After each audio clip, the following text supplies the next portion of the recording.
Welcome to Thoughts on the Market. I'm Michael Zezas, head of Global Thematic and Public Policy Research for Morgan Stanley. Along with my colleagues bringing you a variety of perspectives, I'll be talking about the intersection between public policy and financial markets. It's Wednesday, November 2nd at 10 a.m. in New York.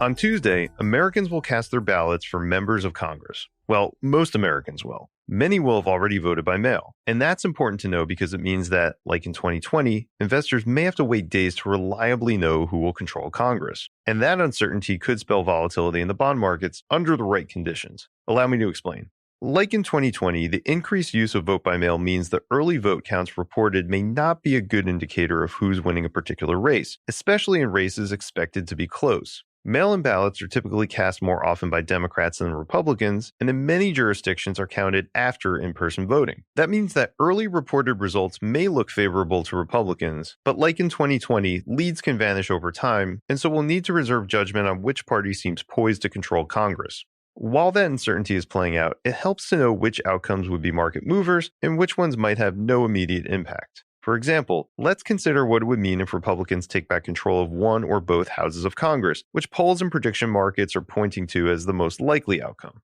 We wouldn't anticipate this divided government outcome being a market mover, at least not in the near term. That's because the most we can take away from this are some hypothetical concerns. A divided government tends to deliver a weaker fiscal response to a recession. And Republicans have publicly touted their intent to use the debt ceiling and government funding deadlines as negotiating points to reduce government spending in 2023 and 2024. But in recent years, markets have dismissed those types of negotiations as political theater, so perhaps these events would only matter in the moment if the economy and/or markets were already showing substantial weakness. But what if instead, Democrats do what the polling data suggests they're very unlikely to do, not only keep control of Congress, but expand their majorities? If the early vote counting makes this seem like a real possibility, perhaps because Democrats outperform in early tallies in places like Pennsylvania, then expect market gyrations, particularly in the bond market. That's because if Democrats were to pull off such an outcome, bond markets could come to see a risk that fiscal policy will be pulling in a different direction than monetary policy, meaning the Fed could have to hike rates even more than currently expected to bring inflation down to target.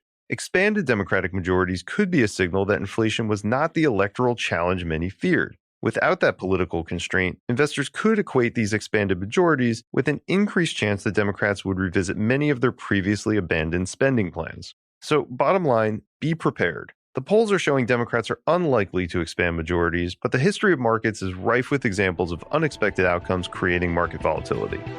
Thanks for listening. If you enjoy the show, please share thoughts on the market with a friend or colleague, or leave us a review on Apple Podcasts. It helps more people find the show.